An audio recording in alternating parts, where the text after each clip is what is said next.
A eso voy. Ah, ok. Está bien, se están haciendo todas las dudas que se fue planteando la comunidad médica a lo largo del siglo. Lo primero era que el papilar es definido por los núcleos y no por la estructura de las papilas. Eso quedó claro. Este rasgo a su vez nos permite hacer diagnóstico con la punción. Pero ¿qué pasa con las neoplasias foliculares, las que no tienen núcleos claros? A eso queríamos ir. ¿Qué pasa con este grupo que vimos que es el 2%? Los carcinomas foliculares son el 2%. Y vemos, bueno, que todo este grupo se diagnostica con PAF, y estos que son neoplasias foliculares, vamos a ver qué nos encontramos. Cuando uno punza, uno mete una aguja en un nódulo que termina siendo un carcinoma folicular, supongamos, vamos a ver esto. Muchas células no tienen núcleos de papilar, no tienen núcleos claros, pero vamos a ver más células de las esperables en un bocio, por ejemplo. ¿Sí? Y no solo hay un aumento en la cantidad de células, que va a ir acompañado de una disminución de la cantidad de coloide en el extendido, sino que estas células se van a agrupar como en microfolículos. Si hacen folículos chiquitos, están apiñados como en microfolículos, mucha celularidad, poco coloide. Entonces, ¿qué puedo decir yo como patólogo con este extendido? ¿Cómo diagnostico esto? El diagnóstico de este extendido es el de neoplasia folicular. Yo acá sé que estoy frente a una neoplasia folicular. Y ustedes me dirán, bueno, ¿qué es una neoplasia folicular? Porque hay neoplasias que son benignas y hay neoplasias que son malignas. Una neoplasia benigna sería un adenoma, una neoplasia maligna es un carcinoma. Es cierto eso, pero yo con una punción citológica no lo puedo decir. No puedo diferenciar un carcinoma folicular de un adenoma folicular con una citología. Solo puedo decir que es una neoplasia folicular. ¿Por qué? Porque no son los rasgos nucleares ni citológicos los que me van a hacer esa diferenciación. ¿Cuáles son los rasgos que me van a permitir separar un adenoma de un carcinoma folicular? Bueno, dos fundamentalmente. El estado de la cápsula del nódulo y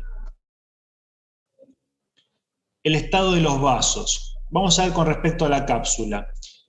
Para decir que una cápsula está infiltrada, tengo que ver que el nódulo atraviese completamente la cápsula en su crecimiento. A veces tenemos, como veíamos recién, una leve prominencia que puede estar asociada a la aguja. Cuando uno mete una aguja, extrae material y luego retira la aguja, puede haber como un atrapamiento en este trayecto de la aguja que dé una imagen como de esto no es invasión verdadera. La invasión tiene que superar por completo la cápsula. Esto tampoco es infiltración porque la cápsula todavía acá no está totalmente superada. Lo que consideramos como criterio suficiente es esto. Vemos el nódulo, la cápsula, fíjense el nódulo bastante celular, los folículos casi colapsados, poco coloide, mucha célula, nada de atipía, de nuevo. La diferencia está en la disrupción de la cápsula, en forma completa. A veces vemos que directamente el nódulo pasa del otro lado. Obviamente en algún punto debe haber una unión, pero acá en este corte no lo vemos. Si uno hiciera más cortes podría aparecer la unión, el tallo de este foco de infiltración, aunque no es necesario. Con ver esta imagen uno puede hablar de infiltración de la cápsula. Pero claro, fíjense, lo que les estoy mostrando son piezas quirúrgicas, no estoy mostrando citologías. Es decir, para diferenciar un adenoma de un carcinoma folicular, tengo que operar la tiroides, tengo que resecar el lóbulo donde está el nódulo y estudiar bien ese nódulo para ver cómo está la cápsula. Por eso el diagnóstico citológico va a ser de neoplasia folicular. Con ese diagnóstico el paciente se opera y luego en la pieza quirúrgica evaluamos esto. Una pregunta. Sí. En la punción de aguja Sí. fina sí se ven las células que tienen hendiduras y vacuolas nucleares. Y eso no nos hace pensar que es un carcinoma papilar, o no se puede definir solamente con la punción de aguja fina. Sí, sí. Si veo núcleos claros, hendiduras y vacuolas, puedo definir que es un carcinoma papilar y se va a operar. Ahora, si veo simplemente un aumento en número de células foliculares, con formación de microfolículos y escaso coloide, puedo decir que estoy frente a una neoplasia folicular. No puedo decir carcinoma ni adenoma, digo neoplasia. Y ese paciente se va a operar. Una vez operado, el patólogo recibe ese lóbulo y estudia en forma completa el nódulo y su cápsula para ver si esa neoplasia folicular era un adenoma simplemente o un carcinoma. ¿Cuándo va a ser un carcinoma? Cuando tenga infiltrada la cápsula, como les acabo de mostrar, o cuando tenga embolias vasculares en los vasos de la cápsula o adyacentes. Y esto es muy importante, de hecho es más importante la presencia de las embolias que de la infiltración capsular en sí, porque fíjense, cuanto más focos de embolias veamos, peor va a ser el pronóstico de ese paciente. Esta es la tabla con la que clasificamos a los tumores foliculares. Fíjense, carcinoma folicular mínimamente invasor, cuando hay infiltración focal de la cápsula. Cuando no hay infiltración de la cápsula, está encapsulado, pero tiene embolias, es angioinvasivo. O cuando es muy infiltrativo directamente. Y cuando tiene angioinvasión hay que definir si hay menos de 4 vasos con embolias o más. Si hay más, el compromiso y la evolución va a ser peor. Tendrán noticias ustedes de la catástrofe de Chernobyl en Ucrania en el 86, la mayor accidente nuclear de la historia, que dio lugar al desarrollo de muchos carcinomas tiroideos en chicos, en jóvenes, en mujeres, en las zonas aledañas por la radiación, ¿sí? Tumores tiroideos, entre otras cosas, ¿no? Linfomas y demás, pero una epidemia generó de tumores tiroideos que fueron guardados en biobancos y luego estudiados molecularmente.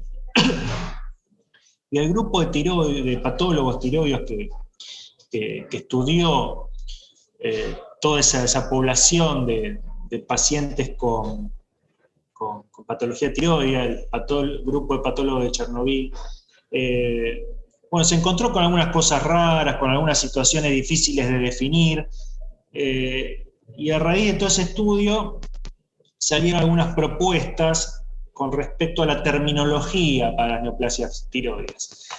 Pasando un poco en limpio, decían que un adenoma folicular es esto, es una proliferación de células foliculares sin rasgos nucleares característicos que está encapsulado. Si este nódulo infiltra la cápsula o tiene embolias, pasa a llamarse carcinoma folicular. Si este nódulo tiene núcleos claros, pasa a llamarse carcinoma papilar, independientemente de la formación de papilas o no. A ver, a veces en algunos sectores tiene núcleo claro, en otros no. Bueno, es folicular, es papilar. Digamos que se va a llamar carcinoma bien diferenciado y punto. ¿Sí? Es una categoría así, indefinida. A ver, situaciones donde la infiltración de la cápsula es dudosa, un patólogo lo mira y dice, sí, para mí es completa, para mí es incompleta. Bueno, existe esta categoría media a mitad de camino, se llama tumor bien diferenciado de potencial maligno incierto. Este nombre los oncólogos y los cirujanos lo detestan porque no saben qué hacer con estos pacientes. Amén de eso, la inmensa mayoría de estos pacientes andan bien, se comportan como si fuese un adenoma. Si yo no veo núcleos claros, estoy seguro que la neoplasia es folicular, pero me cuesta definir si es carcinoma o adenoma porque la infiltración es incompleta. Puedo hablar de tumor folicular de potencial maligno incierto. Son categorías que mucho no usamos, pero que surgieron a raíz del estudio de los pacientes de Chernobyl. Algunos todavía las utilizan. De nuevo estaba Rosai en ese grupo, por eso tiene mucha importancia todo lo que ha sido su legado. En este siglo ya empezamos a ver los estudios moleculares, las disecciones moleculares de los tumores, y vemos algo interesante, que a grandes rasgos todos los carcinomas papilares, no todos, ¿no? A grandes rasgos, tienen la mutación BRAF, mientras que la mayoría de las neoplasias foliculares tienen la mutación RAS. Y vemos también que, en buena medida, podemos decir que los BRAF son tumores potencialmente agresivos, mientras que los RAS tienen un comportamiento más indolente. Pero ¿qué pasa con los carcinomas papilares? Fíjense, variante folicular encapsulado.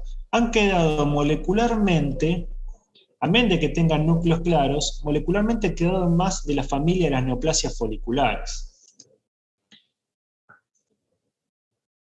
Y esto dio lugar a la emergencia de un término, un acrónimo que se llama NIFT, que es tumor folicular no invasivo con rasgos tipo papilar, es un nombre espantoso, pero que define a los carcinomas, presten atención, carcinomas papilares, variante folicular encapsulados. ¿Sí? Carcinoma papilar, porque tiene núcleos claros. Variante folicular, porque forma folículos y no papilas, y que está encapsulado, que no infiltra. Y bueno, ¿cómo creen ustedes que se va a comportar este tumor? Se comporta bien porque está encapsulado. No importa tanto en ese caso cómo sean los núcleos.